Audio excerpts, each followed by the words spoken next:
የኢትዮጵያ የጦር ሹማምንቶች ሰሞኑን ፔንታጎን ነበሩ።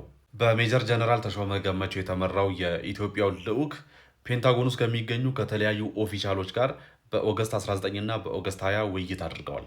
በዚህ ውይይት ላይ ከተሳተፉት ትልልቅ የፔንታጎን ኦፊሻሎች መካከል ደግሞ ብሪያን ጄ ኤሊስ ይገኙበታል።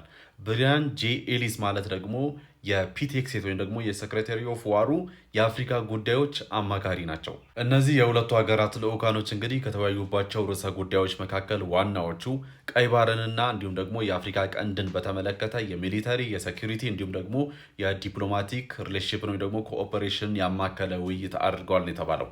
እንደምታውቁት እንግዲህ አሜሪካ ቀይ ባህር ላይ ዶሚኔት አድርጋ መቆየት ትፈልጋለች። ዶሚናንሷንም በጣም ማስፋትም ትፈልጋለች። ይህንን ደግሞ ማድረግ የምትችለው የአፍሪካ ቀንድ ላይ አጋር ሀገር ሲኖራት ነው። በአፍሪካ ቀንድ ላይ ደግሞ ከኢትዮጵያ የተሻለ ፓወርፉል ሊባል የሚችል አጋር ሀገር ልታገኝ አትችልም። በተለይም 2026 ዓመተ ምህረት ከገባ ጊዜ ጀምሮ አሜሪካና ኢትዮጵያ የሚያደርጓቸው የሚሊተሪ ኮኦፐሬሽኖች በጣም ከፍ እያሉ መጥተዋል። ታስታውሱ እንደሆነ ከ3 ወራት ምናምን በፊት የኢትዮጵያ የውጭ ጉዳይ ሚኒስትር ዶክተር ጌዲዮን ጢሞቴዎስ ዋሽንግተን ሄደው ውይይት አድርገው የተለያዩ ፊርማዎችን ተፈራርሞ ነበር የመጡት። እንደምታስታውሱት እንግዲህ የውጭ ጉዳይ ሚኒስትሩ እዛ በነበሩበት አሜሪካ አንድ ነገር ይፋ አድርጋ ነበረ። ይሄ ምንድን ነው? አሜሪካ ኢትዮጵያ ላይ ጥላ የነበረው ኢምባርጎ ወይም ደግሞ የጦር መሳሪያ ኢትዮጵያ የአሜሪካን የጦር መሳሪያ እንዳትገዛ የሚከለከላትን ማዕቀብ አንስታላት ነበረ። ያ ማለት ከዛ ጊዜ አንስቶ እንግዲህ ኢትዮጵያ የአሜሪካን የጦር መሳሪያ መግዛት ትችላለች ማለት ነው። አሁን ደግሞ የኢትዮጵያ የሚሊተሪ ሹማምንቶች ፔንታጎን ድረስ በመሄድ የተለያዩ ውይይቶችን አድርገው ነው የመጡት። ታዲያ እንግዲህ ከጊዜ ወደ ጊዜ ሁለቱ ሀገራት የሚሊተሪ ኮኦፐሬሽን በጣም እያደገ መጥቷል።